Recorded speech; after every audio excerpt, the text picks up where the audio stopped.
সুপ্রিয় শিক্ষার্থী বন্ধুরা, তোমরা সবাই কেমন আছো? আশা করি সবাই অনেক অনেক ভালো আছো। আমরা গত 12 আগস্ট অর্থাৎ শনিবার একটা পুল দিয়েছিলাম আমাদের চ্যানেলে, এসএসসি ও সমমান পরীক্ষা 2024 কোন সিলেবাসে হলে ভালো হয়। এখানে 16% ভোট দিয়েছে পূর্ণাঙ্গ সিলেবাসে, 84% ভোট দিয়েছে সংক্ষিপ্ত সিলেবাসে। তার মানে 84% শিক্ষার্থী চাচ্ছে 2024 সালের এসএসসি ও সমমান পরীক্ষা সংক্ষিপ্ত সিলেবাসে হোক। তো এই বিষয়ে আমরা বিস্তারিত কথা বলবো আজকের ভিডিওতে।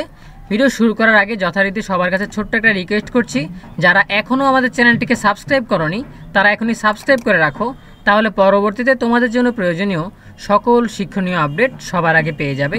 আর যারা অলরেডি সাবস্ক্রাইব করেছো তোমাদের সবাইকে জানাচ্ছি অসংখ্য ধন্যবাদ। শুরুতেই বলে রাখি, তোমাদের পরীক্ষা হবে পূর্ণাঙ্গ সিলেবাসে। এখানে গত মাসের 10 তারিখে তোমাদেরকে স্পষ্ট জানিয়ে দেওয়া হয়েছে যে 2024 সালের এসএসসি ও সমমান পরীক্ষা পূর্ণাঙ্গ পাঠ্যসূচি অনুযায়ী হবে। তাই সংক্ষিপ্ত সিলেবাসের কোনো আশা ভরসা এখন পর্যন্ত নেই, এ বিষয়ে কোনো আপডেট নেই। কিন্তু তোমরা কেন সংক্ষিপ্ত সিলেবাস চাচ্ছ এ বিষয়ে আমরা আলোচনা করব, যে তোমাদের দাবিটা কতটুকু যৌক্তিক, সংক্ষিপ্ত সিলেবাস দেওয়া উচিত কিনা। দেখো, তোমরা জানো যে করোনার আগে অর্থাৎ স্বাভাবিক সময়ে সবসময় কিন্তু ফেব্রুয়ারি মাসে পরীক্ষা হয়। তোমাদের পরীক্ষাও কিন্তু ফেব্রুয়ারি মাসের প্রথম সপ্তাহে শুরু হবে।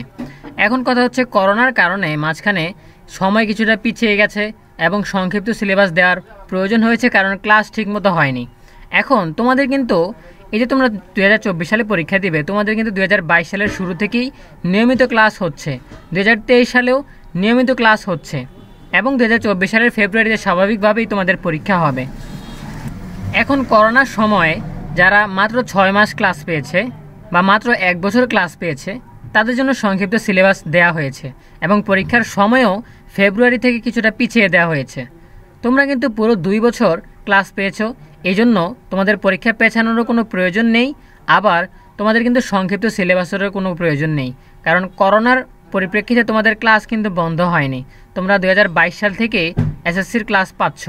এখন 2022 সালে একটা বন্যা হয়েছিল, সেই বন্যাটা ছিল মে মাস থেকে জুন মাস পর্যন্ত 2 মাস।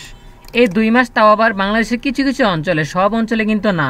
তো হয়তোবা এই 2 মাস তোমাদের ক্লাস মিস গিয়েছে, এছাড়া অন্য কোনো কারণে তোমাদের ক্লাস কিন্তু বন্ধ থাকেনি। এই জন্য তোমরা ধরে নেওয়া যায় যে তোমরা পুরো 2টা বছর ক্লাস পেয়েছো, 2022 এবং 2023। তো যেহেতু তোমাদের স্বাভাবিক ক্লাস হয়েছে, শ্রেণী কার্যক্রম হয়েছে, এই জন্য তোমাদের স্বাভাবিক সময়ই পরীক্ষাটা হবে, অর্থাৎ ফেব্রুয়ারি মাসেই পরীক্ষাটা হবে। এবং যেহেতু তোমরা সম্পূর্ণ ক্লাস পেয়েছো, সম্পূর্ণ সিলেবাস শেষ করতে পারছো, সেই সুযোগ পাচ্ছ, এই জন্য তোমাদের পূর্ণাঙ্গ পাঠ্যসূচিতেই পরীক্ষা হবে। ঠিক আছে? এখন তোমাদের যদি আমার কথার বাইরে কোনো দ্বিমত থাকে তাহলে সেটা তোমরা কমেন্টে জানাতে পারো, যে আমাদের এই অভিযোগ রয়েছে, আমরা ক্লাস পাইনি, বা আমাদের এই অসুবিধা রয়েছে, এই অসুবিধার কারণে আমরা সঠিক সময়ে পরীক্ষাটা দিতে পারবো না, অথবা সম্পূর্ণ সিলেবাসে পরীক্ষাটা দিতে পারবো না। এমন না যে কয়েক বছর যাবত তোমার বড় ভাই এবং বড় বোনেরা সুযোগ পেয়ে যাচ্ছে, সেই সুযোগটা তোমাদেরকে দেয়া হচ্ছে না, এমন কিছু না। তারা ক্লাস পায়নি বলে যতটুকু ক্লাস পেয়েছে সংক্ষিপ্ত সিলেবাস করে ততটুকুর মধ্যেই তাদের পরীক্ষা নেওয়া হয়েছে এবং প্রয়োজনে সময়ও পিছিয়ে দেওয়া হয়েছে। এখন তোমাদের যেহেতু এই সুযোগটা দেওয়া লাগছে না, তোমরা স্বাভাবিক ক্লাস পেয়েছো, সম্পূর্ণ 2 বছর ক্লাস পেয়েছো সিলেবাস শেষ করার জন্য, তাই তোমাদের পরীক্ষা পেছানোরও কোনো প্রয়োজন হচ্ছে না, আবার তোমাদের সংক্ষিপ্ত সিলেবাসেরও প্রয়োজন হচ্ছে না। এখন অনেকের প্রশ্ন আসতে পারে যে আচ্ছা, 2024 সালের এসএসসি ও সমমান পরীক্ষার জন্য পূর্ণাঙ্গ সিলেবাস, কিন্তু এইচএসসি বেলায় কেন সংক্ষিপ্ত সিলেবাস হবে? সেই বিষয়টাও তোমাদেরকে ক্লিয়ার করে দিচ্ছি, কারণ তোমাদের মনে হতে পারে যে তোমাদের উপরে জুলুম করা হচ্ছে আর সবাইকে সুযোগ দেওয়া হচ্ছে। আচ্ছা, আমরা যদি এইচএসসির ব্যাপারে কথা বলি, এটা হচ্ছে এইচএসসি পরীক্ষার জন্য ভর্তির নীতিমালা। তোমরা জানো যে যারা তোমাদের সাথে 2024 সালে এইচএসসি পরীক্ষা দিবে তারা ভর্তি হয়েছিল কত সালে? 2022 সালে। তো আমরা যদি 2022 সালের 11 শ্রেণীতে ভর্তির নীতিমালাটা দেখি, তো 2022 সালের ভর্তির কার্যক্রম শুরু হয়েছিল কবে? 2022 সালের ডিসেম্বর মাসে। তাদের আবেদনই শুরু হয়েছিল ডিসেম্বর মাসে, কারণ তাদের এসএসসি পরীক্ষাটা দেরিতে হয়েছিল। তো তাদের ক্লাস শুরু হয়েছে কবে? তাদের ক্লাস শুরু হয়েছে ফেব্রুয়ারি মাসের 1 তারিখে 2023 সালে। তো তোমরা বুঝতেই পারছো যে যেখানে তাদের পরীক্ষা শুরু হওয়ার ক্লাস শুরু হওয়ার কথা 2022 সালের জুন জুলাই মাসে, তারা কিন্তু অনেক দেরি করে ভর্তি হয়েছে, অনেক দেরি করে তাদের ক্লাস শুরু হয়েছে। তাদের ক্লাস শুরু হয়েছে 1 ফেব্রুয়ারি 2023। তো তারা 23 সালে 11 মাস ক্লাস পাচ্ছে। আর 24 সালে যদি তারা 1 মাস ক্লাস পায় তাহলে তারা মাত্র 1 বছর সময় পাচ্ছে পরীক্ষার প্রস্তুতি নেওয়ার জন্য। এই জন্য যেখানে এইচএসসি পরীক্ষার্থীদের কমপক্ষে 1.5 থেকে 2 বছর সময় লাগে, সেখানে তারা সময় পাচ্ছে 1 বছর। সেখানে তাদের সংক্ষিপ্ত সিলেবাস তো দিতেই হবে, কারণ পরীক্ষাটা হবে স্বাভাবিক সময়ে। কালকে সংবাদ সম্মেলন হয়েছে, আমরা কিন্তু তোমাদেরকে জানিয়ে দিয়েছিলাম যে এসএসসি ও এইচএসসি পরীক্ষা কবে হবে। তো তারা কিন্তু স্পষ্ট বলে দিয়েছে যে এসএসসি হবে ফেব্রুয়ারিতে আর এইচএসসি হবে এপ্রিলে। তাই যেহেতু তাদের স্বাভাবিক সময়ে পরীক্ষা হচ্ছে, তাদের সময় কম পাচ্ছে সিলেবাস শেষ করার জন্য, এই জন্য তাদের সংক্ষিপ্ত সিলেবাস দেয়া হয়েছে।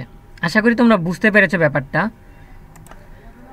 তাই আশা করছি তোমরা বুঝতে পারছো যে আমি কি বোঝাতে চাইছি। তোমাদের কিন্তু সংক্ষিপ্ত সিলেবাস কিংবা পরীক্ষা পেছানোর কোনো সুযোগের প্রয়োজন নেই, কারণ তোমরা সম্পূর্ণ ক্লাস পেয়েছো। তাই তোমাদের স্বাভাবিক সময়ে পরীক্ষা নেওয়া হচ্ছে। তোমরা সারা বছর ক্লাস পেয়েছো পুরো সিলেবাস শেষ করার জন্য, এই জন্য তোমাদের পুরো সিলেবাসই পরীক্ষা হচ্ছে। তাই আমার মনে হয় তোমাদের উপরে জোর করে কিছু চাপিয়ে দেওয়া হচ্ছে না। আমি আবারও বলছি, যদি এ বিষয়ে তোমাদের কোনো দ্বিমত থাকে সেটা তোমরা কমেন্টে জানাতে পারো যে আমরা এ বিষয়ে পিছিয়ে পড়েছি, বা এই ক্ষেত্রে আমাদের সাথে জোর জবরদস্তি করা হচ্ছে, বা এই কারণে আমরা সংক্ষিপ্ত সিলেবাস চাই, এই কারণে আমরা পূর্ণ সিলেবাস শেষ করতে পারছি না। এ বিষয়ে তোমাদের গঠনমূলক মতামত তোমরা দিতে পারো কমেন্টে। আমরা অবশ্যই বিষয়টা নিয়ে আলোকপাত করব।